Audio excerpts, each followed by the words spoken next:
Hello there guys and welcome back to the channel. Now week 2 of Winter of Woe is here, and this time around it is much easier to get the fight down. It's much more civil fight. In fact, you know, I got the solo within like second or third attempt with Silver Surfer, and then within first 30 minutes I pretty much got all 3 solos in, so this is incomparably incomparable to the week 1. But still, let's go over the best options. I'm going to show you solos for each of the objectives, and in general, let's break the fight down. So Force of Will, we cannot alter the ability accuracy, so champions like Falcon, for instance, will not stop the auto block. Galvanize, every 15 seconds, defender alternates between charge up and overcharge. While in charge up mode, hitting their block inflicts a massive shock debuff, dealing a ton of damage. And when in overcharge, they're just basically unblockable, so it alternates every 15 seconds. Give Me Shelter gives them 90% chance to auto-block basic attacks. They do not auto-block while stunned, which is super important because it allows a ton of champions to do this fight that otherwise wouldn't. But this chance decreases by 15% for each buff. So the math states 6 buffs is the magic number. If you have 6 buffs, they have 0 chance to auto-block. While auto-block, they can also, you know, auto-block heavy attacks if they are above 0% chance to auto-block. So if you have less than 6 buffs, you can only heavy whilst they're stunned. And outside in basically roots you if you stay away from them for longer than 3 seconds.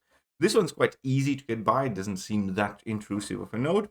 Moving forward, we also have Cold Turkey, so you cannot purify debuffs, and even punishment whenever you parry, you get a buff nullified from you, which is obviously super important in most of the matchups where you will need and want the buffs.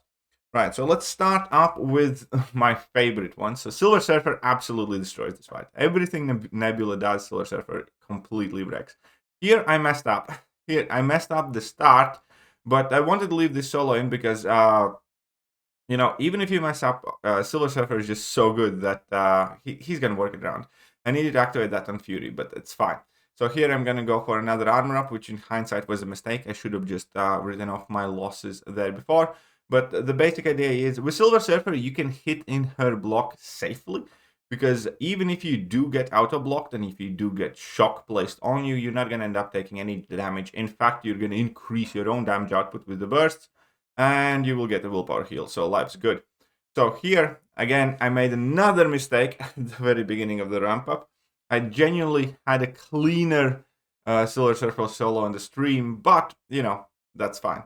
You do not need 7-star Silver Surfer. He does not need to be duped for this fight either. I heard somebody do it with a 6-star rank 3 as well. Now, finally, I have all my buffs active, and I can, like, I have my 6 buffs here. So that means that, well, I basically can start playing as normal for most part.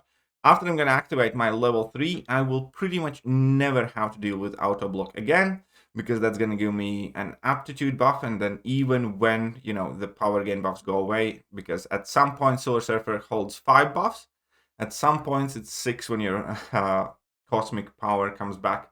But if you activate level 3, which is good in long fights anyways, you pretty much will always have 6 buffs active on you, and that means auto block does not exist.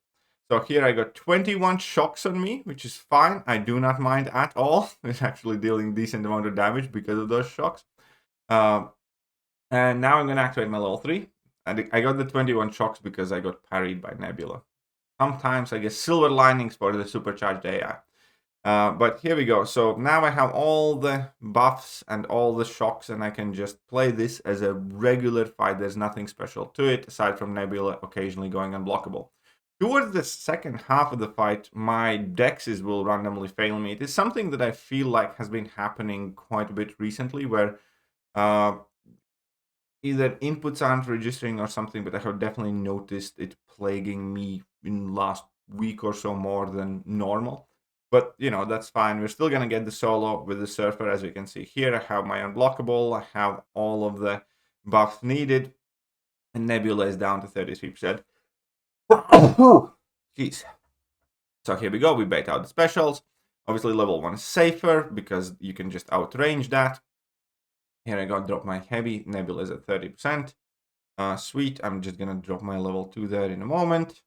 And nice, chunk of damage with that level 2, 22% here. Silver Surfer, again, is pretty much excellent for this fight. You do not need to worry about losing health from shock. If anything, you do get a chance to heal with willpower. You get enough buffs throughout the entire fight. Here, I make a mistake, which is annoying.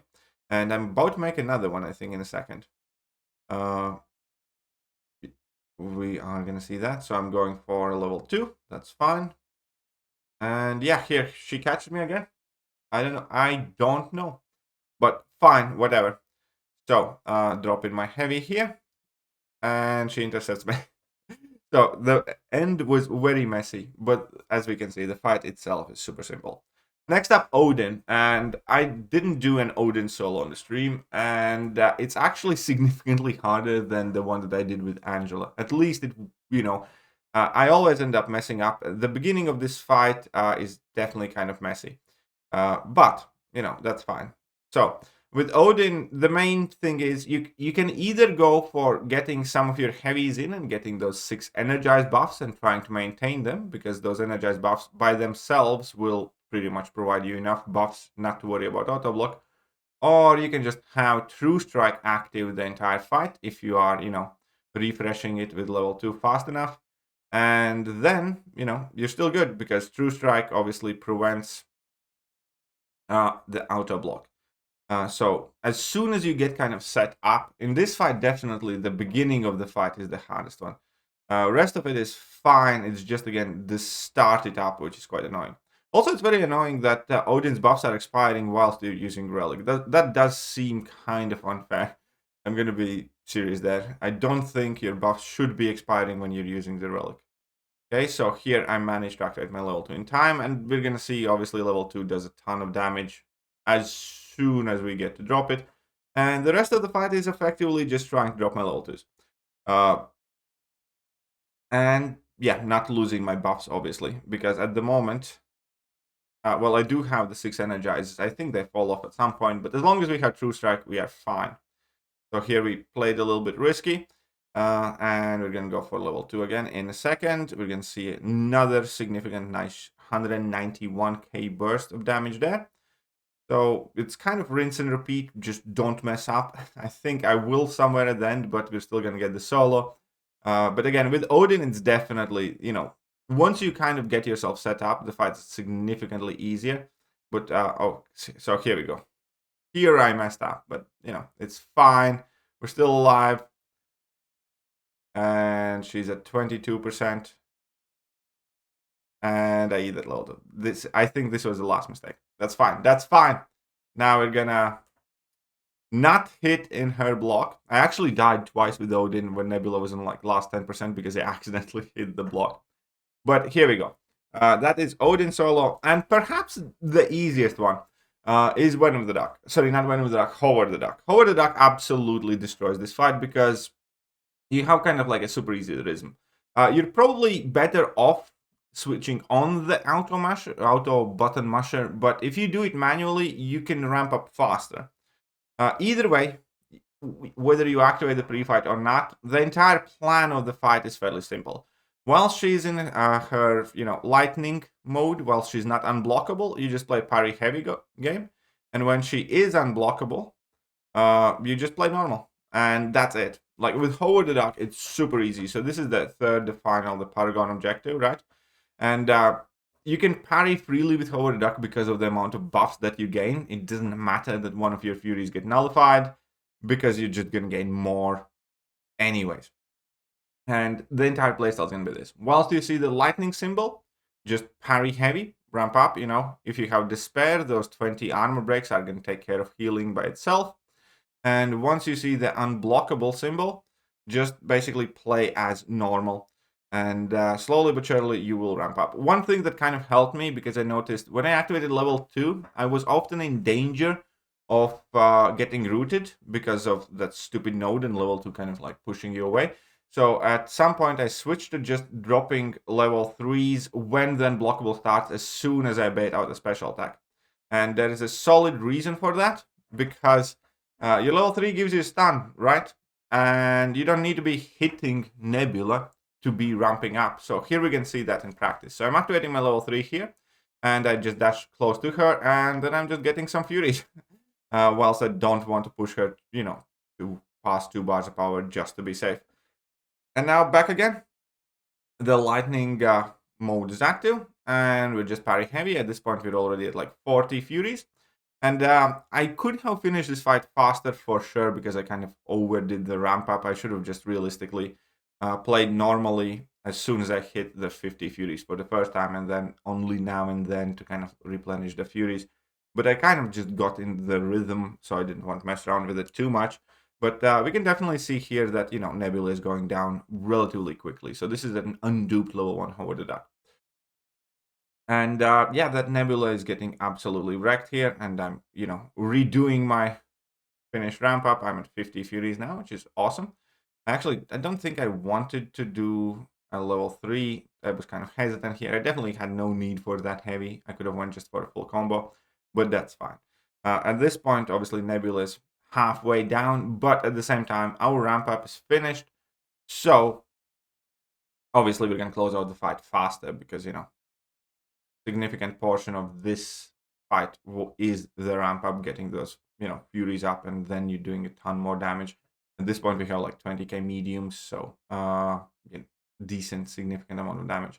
Again, I should have been just more aggressive here, thrown less heavy attacks in, and, you know, played full combos more to finish out even faster than I did, but fine, it's not a big deal. Do want to upkeep the armor breaks, everything else, furies as well. So here again, should have just went for a full combo probably, or a level 1, but what else? Yeah, super easy with Howard the Duck from Karina Challengers, just because of how many buffs you get. You can basically ignore that nullify node and win. Right, so that is it here. And let's jump to the next slide. So before I say anything else, I want to remind you guys, I am organizing a Battleground Championship Series, 5 tournaments with, you know, minimum of $500 cash prize each, iPhone or cash equivalent to the final winner, as well as every single tournament random person gets a $50 gift card. If you are interested to know more about the tournament and sign up, all the links and stuff are going to be in the video description. So, for Nebula, medium offensive burst. Again, Surfer, I think, is the best option. Shocker has been doing very great. Icarus I tried it out with a rank 3 6-star Icarus and almost got the solo with first try. So that worked out fine. Red Goblin's great. Killmonger can do the solo. Corvus works too. Scorpion actually can do this one as well. You just need to basically work with parry, mediums, and, you know, kind of slow play the thing. But yeah, the best options I would definitely say is Surfer, Shocker, Icarus, in my opinion. Metal God. So Angela was the easiest for me and did it with Odin.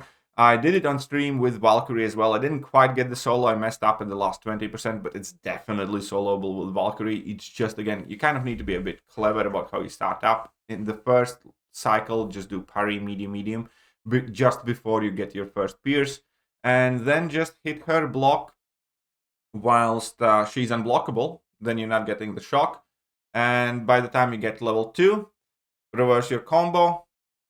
Then chain that level 2 into it and, you know, build up to 6 buffs and you're perfectly fine. Torjane Foster works quite great with the guaranteed crits if you have her ranked up. OG Tor should be relatively decent too. Again, with like kind of parry heavy method for the most part.